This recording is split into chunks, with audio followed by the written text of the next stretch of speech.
Well, I mean, that's a good segue into kind of our topic that we talked about in our many Zoom calls, talking about what we're going to talk about. But building trust. So building trust both with your clients, but also building trust with your team.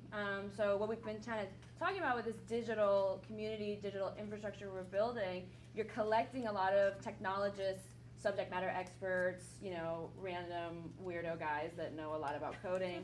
And girls. And girls, you're right. And I just am thinking about some specific people in this room with us, and Yes.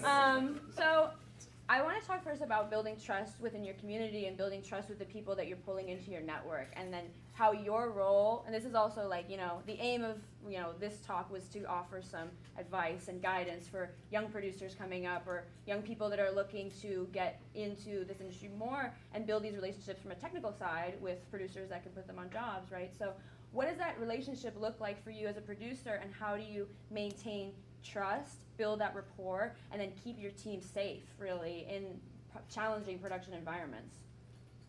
I think, Ames, you had a great perspective on this when we were talking. Interesting when we were prepping for this, the question of building trust. I naturally answered as building trust with clients. You answered as building trust with your team. So I think you had the best perspective on this. For team? Yeah. Oh, okay. You plugged a great story with the rehearsal about the 6-degree wall. Oh my gosh. Yeah. Oh, okay. Has anybody seen the rehearsal season 2? The season 1's hysterical. Season 2, the airplanes and everything. Yes, Amanda. Both. Yes. Yes, This both. is your plug to go Yes. watch it. Yeah, it's Emmy nominated. They didn't win. Robbed. Okay, so they had a 6-degree curve to their wall, which in a camera, if somebody does not know, that is too aggressive. Yeah, it's too much. You're gonna see the seams. It's way too aggressive. Maybe go up to 5 degrees at most. It's just too much. What happened is we were bidding against somebody else who was like a lovely friend of the co-producers and had a broadcast truck, and whoop, they got some extra LED recently. Did not know what they were doing, and that's okay. They can figure it out on the way. I do think that that's relevant. But what we needed to figure out was like, how do we learn why that is a choice in a humble way, instead of coming to them, what I told you is I really wanted to feel superior and show my knowledge in that moment. Like, just being honest, right? I think we face a lot of, all of us face a lot of having to stand up for our ideas and being told that's dumb, or that's not the way that we would do it, or that's not how I would do it, or that's not what I learned was appropriate. And so there's this, for me, initial response to be like, well, let me show you what I do know and why I know that, and it's grounding. And I think instead I've built a lot more trust with clients by asking why first, of like, why is it 6 degree? Yeah. That's not something I've put in before. Is there a reason you went for that? And their answer was, we want it to look bad, right? Like, so it was part of their artistic decision to say, we want it to look like a set. We don't need it to look good. We need it to look campy. Easy, great. If I had come in and shut it down, then I would have looked like an a-hole and not been working with them. I would have been working at them. I think it's a good illustrative example of like your technical team coming to you and being like, there's a problem here. We're being dictated this very specific directive that we are not aligned with technically, artistically, whatever. And then going back to your client and being able to reconcile the feedback you've gotten from them with what they were ultimately attempting to accomplish. Totally. And it was really kind of a case of everybody had a really different expectation of what was actually supposed to be delivered. And I don't know until my team tells me, like, I don't know until I learn that from them, that 6 degrees is too much, right? Like, I don't know until they tell me as the experts, and trusting them and being able to put their words, like, in front of the client in a way that is gentle means that both people get honored. I don't know if this is what you were talking about, but in terms of trusting a team or gaining trust with the team, is it the say yes 3 times? It was the say no. Oh, say no. I know. Oh, That was what I was say thinking. no. That's what I was trying to lead into. Oh. No, that's a conference. Okay, say no whenever possible is the best way to build trust with a team. No, seriously, like, say when you're with them, when you're, like, I feel like I get to say it so infrequently, like, it's straight up just no, right? Until something is gonna break. I feel like we are in positions where we need to be political, because I also don't want to shut down the client's creativity and their excitement. So if I just say no, then like maybe I look a little abrasive, but really at the end, like what's underneath it is I don't support their creative vision as well, and that harms our process together. That's not just like, oh, it felt good. But for my technical team, the amount of times that they have to hear me say like, oh, well, what if we did it this way or something, and they're like, could you just say no? Like, it's not possible. So this one was about content delivery times.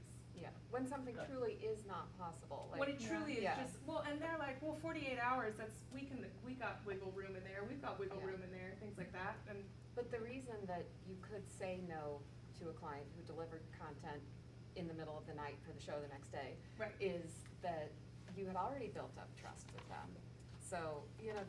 when you say no, if you have already built a trusting relationship with the client, they're going to trust that you're saying no for a legitimate reason, not just because Yeah. you don't wanna do it or your team's gonna be mad at you or whatever, Right. so. They were like, is it too late? And I said, yes. Yeah, like Yeah. what struck me about that example was just that like you had the relationship, you had built the relationship with the client to the point where saying no was not automatically like off the table. Like Yeah. you could say no in the right circumstance. Yes.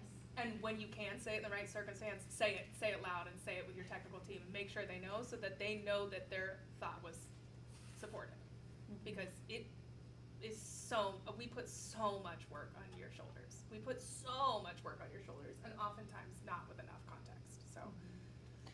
So my next kind of like survival-y one that I want to pull back to is building fire. I'm building a fire. My metaphor for this is, client relationships a little bit. So I think this is a good segue of building trust in your clients. In the olden days, it was a lot harder to build fire, right? You're rubbing sticks together, knocking rocks. I actually don't really know. I have watched quite a bit of Survivor. But nowadays, there's all of this new technology, all these new tools. It's never been easier to start a fire. But with all of those new methods, it's very exciting for clients to come in and be like, oh, well, we could do this. This is one way we could do it. This is one way we could do it. You have more tools in your arsenal than ever, and you also have the fastest possible way to do it. And so my kind of metaphor with it is like, whereas before you have a process, a slow burn, kind of a buildup of eventually getting there. Now with all of these, what I would call flash fires of projects that come up so fast, so aggressively, and so big, how do you kind of temper that? How do you slow the spread? How do you maintain that to make sure that you're not getting burned, that you're not burning your team? I think it's kind of like, everybody knows the old adage of like, you can have it good, you can have it fast, or you can have it cheap, like choose two. Yeah. I think when kind of scoping and putting the pieces together for a project, I kind of see it as there's 4 pillars. You have money, you have time, you have the technology and the approach, and you have the creative. And you have to serve all 4 of those things. And usually, like, what I try to get to when I'm talking to a client about a project is like, which of those 4 things is fixed? Like, which of those 4 things is your line in the sand? And then you can kind of work everything else around it. If you have 2 lines in the sand, that's even better. But, a lot of times, like you're saying, projects come up quickly, so the fixed element is time. So then, okay, what can we do creatively? What's the best technological approach? What kind of creative can we support in this amount of time? If it's money, then obviously you know what you're working with there. We can scale everything else around it. But my point being, those are kind of the pillars that I think are all the factors that go into making a successful scope and a successful project. And if one of them is off, you're gonna feel it. So I think the best way to kind of wrangle an undefined scope or we just wanna do something cool is to try to work with that client to get to the root of like, really where are they with those 4 things and which of them are flexible and which of them aren't. And Yeah. that'll help lead you to what you can do and how long it'll take. I want to use this as a segue to talk about some of your broadcast work and kind of the marrying that you've done of real-time technology with a very traditional client base and a very prescribed workflow that's been evolving a lot over the last couple of years. So specifically, I was going to ask you about Baby Mr. Peanut with this. Oh. Because I think that is a really illustrative example of finding those fixed and flexible points with it had a clear vision of what the project needed to be, but the client wasn't sure about how to approach that. And there's a lot of ways that that could have ballooned out of control really, really fast against a tight timeline. So would you mind telling us a little bit about that project? Yeah, this was a project that we did a few years ago for an advertising client for Planters Peanuts. So they have Mr. Peanut, the character, and they had a Super Bowl spot where Mr. Peanut was unfortunately going to meet his demise. And they, I think we all remember this commercial. Yeah, you might remember it. Yeah. They wanted to resurrect Mr. Peanut as a baby after, I know, just go with me on Right. this. After the Super Bowl ad had aired and Mr. Peanut had died, they wanted to immediately resurrect him, have him reborn as a baby. And so the agency had, it was leading up to a Super Bowl, they had very finite time because this was being discussed in, I think, December. And they wanted to do like some quick turn animation of this new character, Baby Peanut, that we had to create. But they didn't really know how to approach it because the timeline was so tight. Traditional animation just wasn't gonna work. We didn't have time to do, keyframe, offline render. So we pitched them on doing real-time animation using motion capture. We brought them into the studio, did a demo, and they're like, this is great, what can we do with it? So the idea kind of morphed from having Baby Peanut, like, sending out reactionary tweets and, like, introducing the character that way, to actually just doing the whole thing live. And it ended up being a 4.5-hour live stream on Twitter during the Super Bowl where people could like ask the character to do different dances, or like we built this whole 3D world like nursery for the Peanut character, and there were certain interactive things that they could go like play with the blocks or sit on the chair or whatever, and we had our real actor in our studio live for that whole time, and seeing what people on the internet were asking them to do and reacting live, and it was really surprisingly well received. Like I was ready for the internet to hate it so much. I remember that, baby. Yeah, it was well received, and it was, I think, just a good example of kind of taking of these four things. Okay, we're short on time. We have an idea of what your creative is. How can we use the technology to make this work and work in the time that you have, and kind of meet the goals of something that when we first started talking wasn't really defined yet. Yeah. Did you find yourself doing a lot of like kind of creative ideation or technical ideation with your technical team and the creatives in the same place? Both for sure, because we had a human character, we had a human person playing a peanut. So, like, Peanut baby. Yeah, baby peanut. Yeah. Baby Peanut. So like the character's proportions were not human, so Yeah. there were a lot of technical things to work out between like the motion capture of a human proportion applied to a not human form, and then also the room, like what the human person could interact with, because the character was small. Her chair that she could get up on was not actually like a chair, it was like a set of stairs that she had to climb up a ladder to get to. So like, yeah, working out all of those things, but like figuring out within the bounds of what we're doing, how creative can we get with this character with the technical limitations and the time that we have. Yeah. Yeah, I wanted to ask you, Ames, kind of about, in our conversations, we were talking about the installation you did at MGM and Katai, talking about staffing. And that's what I was kind of trying to get at, about like that blend in the early iterations of a project. It's so easy to be dominated by, client desire, right? What do we have to say yes to get the job and get, what the client actually wants across the line delivered. But what does that ideation, bless you, what does that ideation look like with your technical team on a longer term process, like a big installation? And then when you're fighting crazy schedules, travel, budget, all this stuff, how do you react quickly when those different things come up with your team that you build so much trust in? See, I like a tight timeline because the react quickly, like the quick deadlines, helps me. It's just, there's clear for everybody, Like, right? And I don't it's have happening. It's happening. There's a deadline. This has to happen, and you don't have to justify it to a client, right? You're like, nope, this is your timeline. This is what needs to happen. It's happening, right? So I just either need your approval or to say that the project isn't happening. Like that's a cherry spot to be in. Yeah. MGM Katai, for anybody who doesn't know, it's like a Vegas strip in across from Hong Kong, and MGM has a just beautiful, several beautiful installations in there. One is a theater. It needed a systems design update. Smart Monkeys, shout out, they were amazing. They designed the original system. They were doing an update, so Lux Machina, which is where I was working at the time, was hired as an integrator to do the actual hands-on work.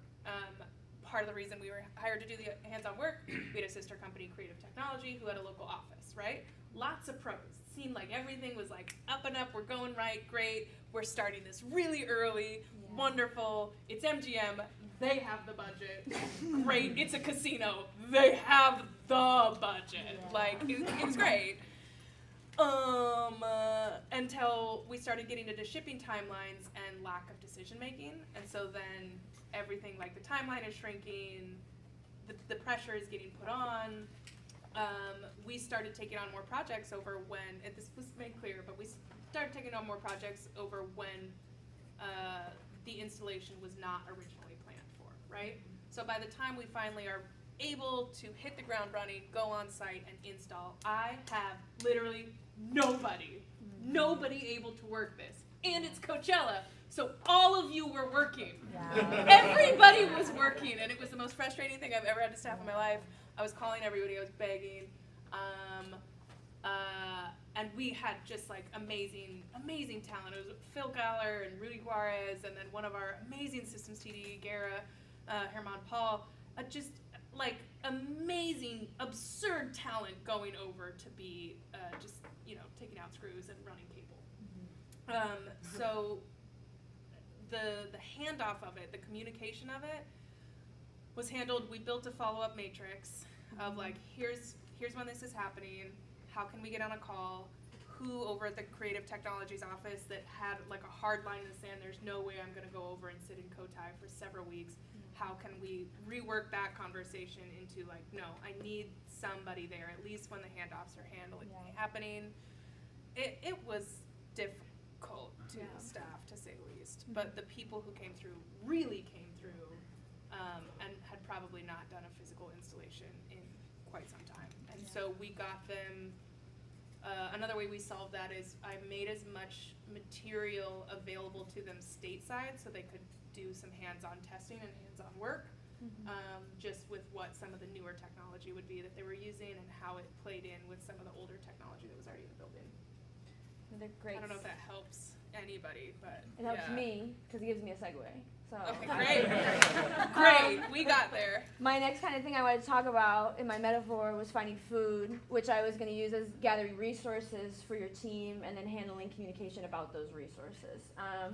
Kind of related to the fire thing before, there's so many tools, every single day being posted on my LinkedIn feed of a new communications tool or a new project management tool or a new suite of whatever that we can now employ to grow our teams, grow our sales, whatever.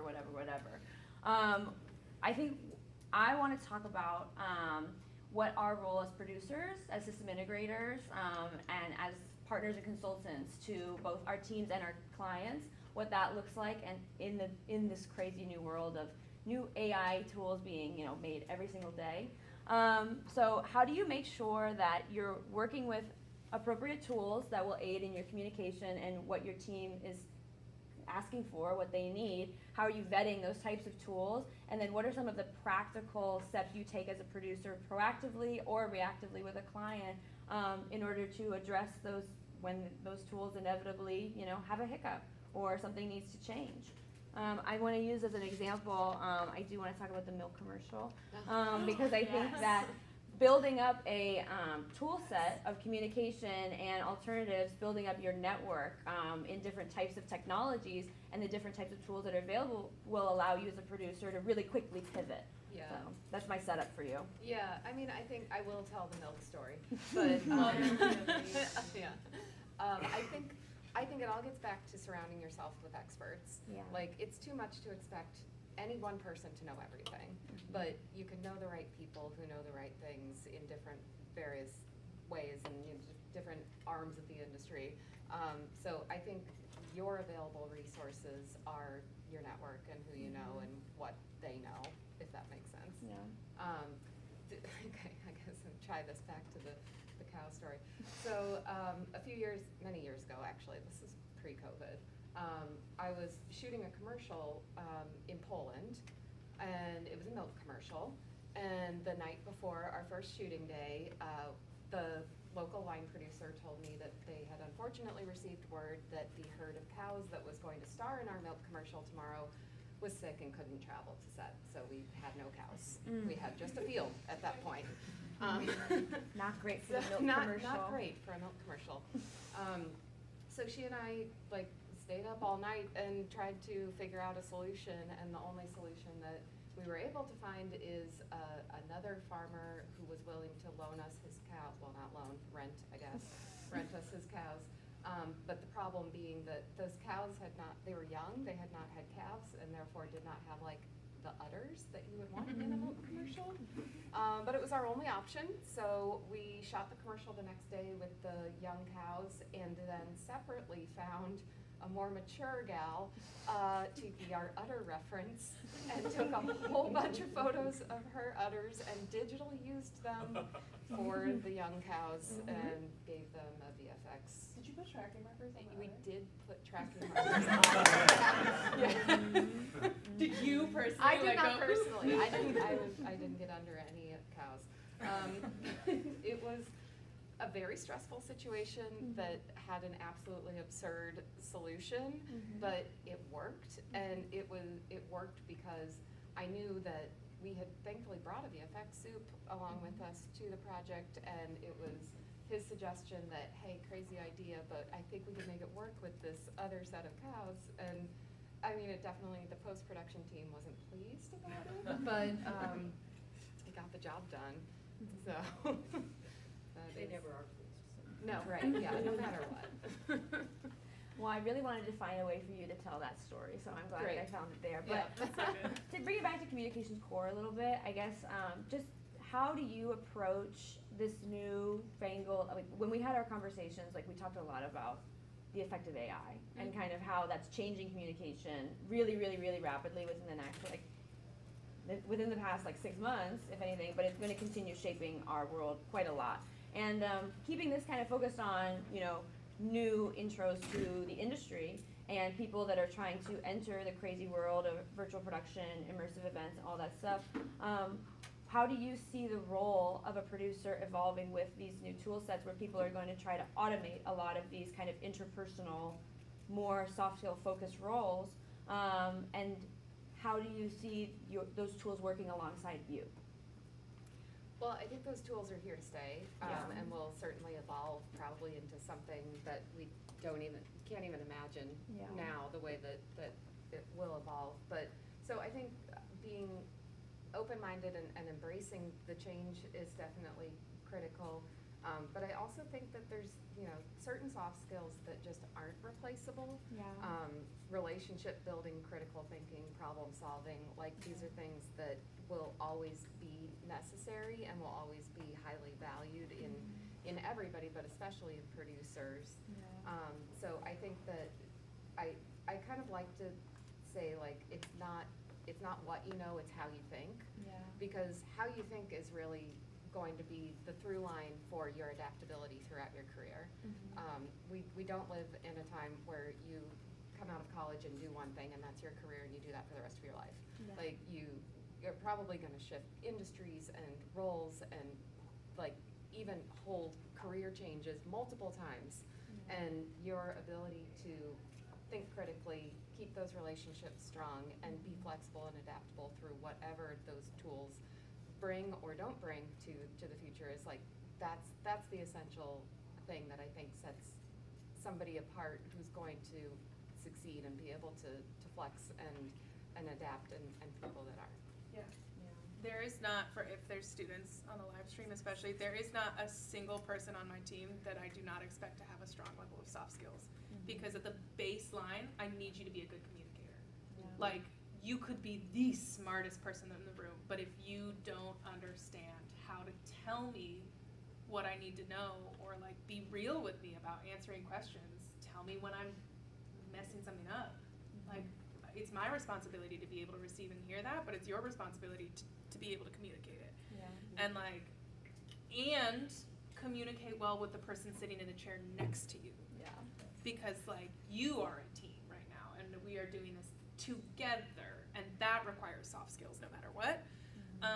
I also think that I heard somebody crack a joke about this the other day, and I think about it all the time, that they were talking about how AI has like created everybody that went out and got an English degree is now absolutely the master of prompting. Like it's like should be calming all the parents who are worried about English degrees. I do think language and like the human aspect of connecting is all the more important. The thing, to bring it back to the producer's role, that AI forces us to do is, again, be the generalist communicator and like the translator of like, okay, this is the marketing that you heard. I've gone to them and seen what is actually possible. I've contacted people who've done a similar project to see if this worked or if it didn't work, how it did, when it broke down. Amanda and I used AI on a commercial that was very much, in some ways, working, and in other ways, it was so noisy, right? Even up-resed, it was just not working. And so being able to be on set, her and Ben created lovely additional noise cards, and it was just like the things that a client might think are possible are likely possible, but not without the human help, right? Or they're just honestly being marketed to, and it's a little fishy. And I think our role is being able to eke out, why is this important? Is it exciting, the idea of creating something from nothing on set the very day, or are you just very budget concerned? Yeah. And in that sense, like, okay, how do I help you understand what is worth putting your money into and what is a waste of time? Yeah, so my final point about finding water is about enriching yourself and enriching your team. So you can't drink from an empty cup. We always hear that old adage, it's so easy in this industry to get completely absorbed and drown in your work because there's so much that we have to go through. So I guess is my like kind of final thought before we go into questions and stuff is like, what steps do you take to enrich yourself? How do you encourage that with the freelance teams that you work with the companies that you've been in? And looking forward, like what do you imagine this industry is going to look like in the next 5 years at the kind of current pace of growth, globalization, and uncertainty that we're facing? And how do you personally feel like, you're gearing up for that? I could jump in. Sure. If I jump in? Okay. When it's the team, I have a pretty hard rule if it's early in development to just say yes to everybody's first 3 ideas. If anybody has not heard that before, that was the best piece of advice ever given to me as a director, and I use it all the time because, again, none of us know where the project is going to open up and go to, and so if I'm saying yes the first 3 times, then it's about developing our communication together and making sure that this person is thinking forward and thinking with me and like we're encouraging each other.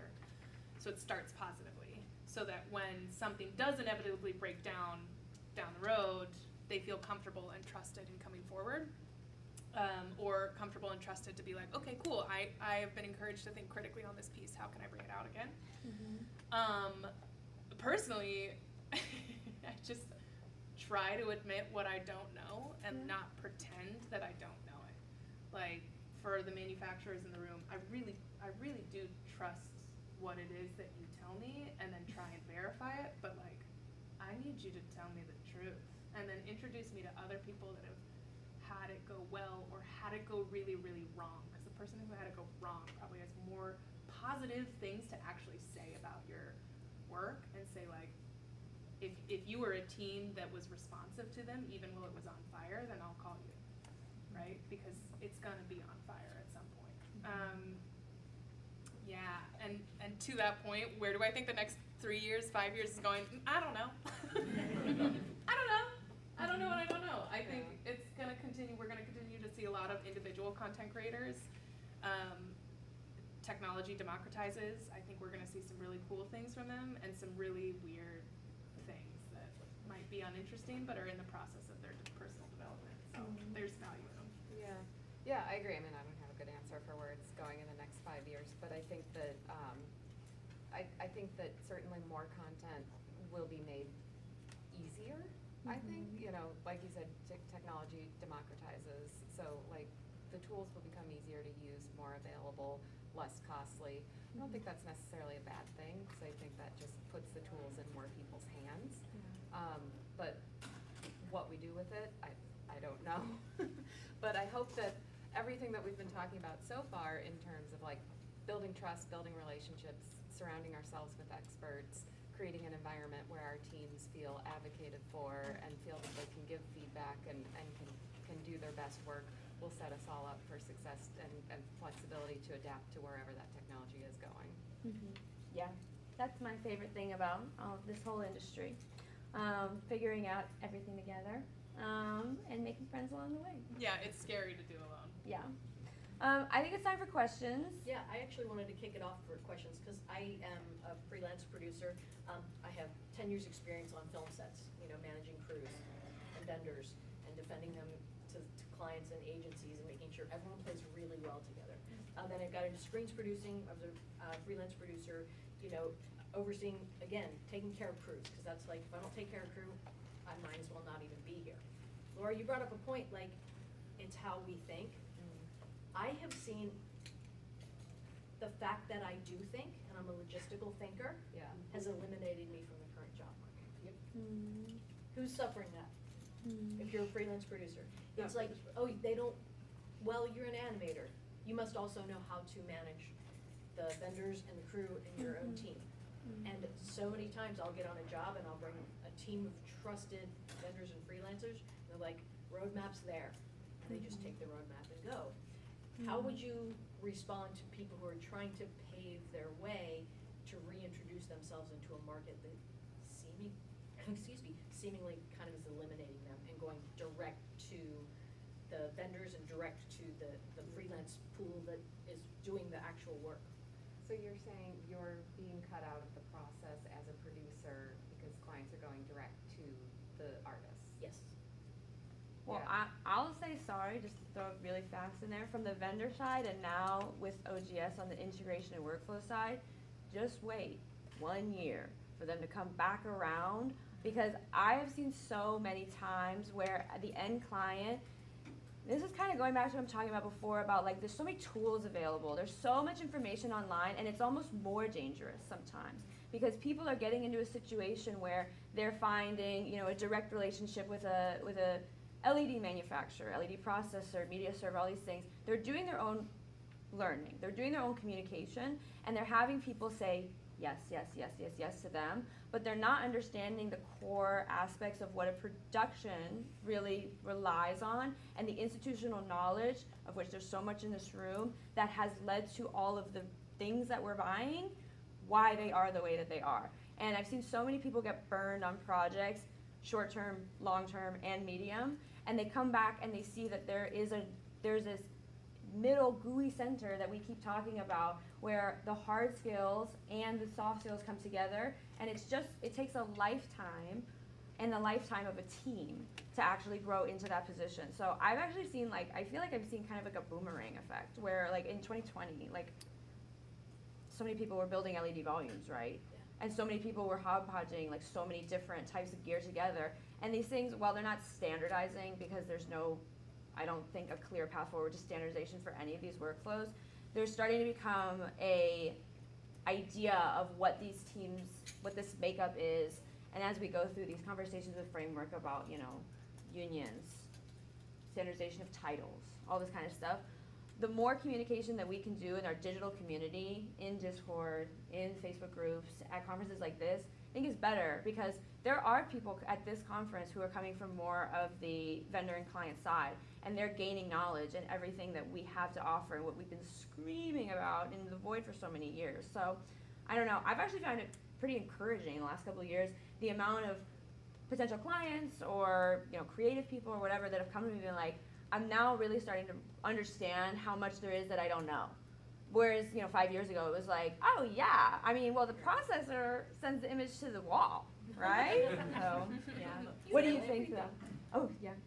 I would be curious to hear from those artists what their experience is in working direct that way. And it's not that the work goes away if you take away the producer. Somebody still has to It really do that. sucks. I have asked those teams, they're like, we hate it. Yeah. We know there's no one I've defending been Well, there. us. look, Really sucks. like to stand up for some of the artists, they could do my job. Yeah, absolutely. I could learn their job. I don't Sucks. want their job.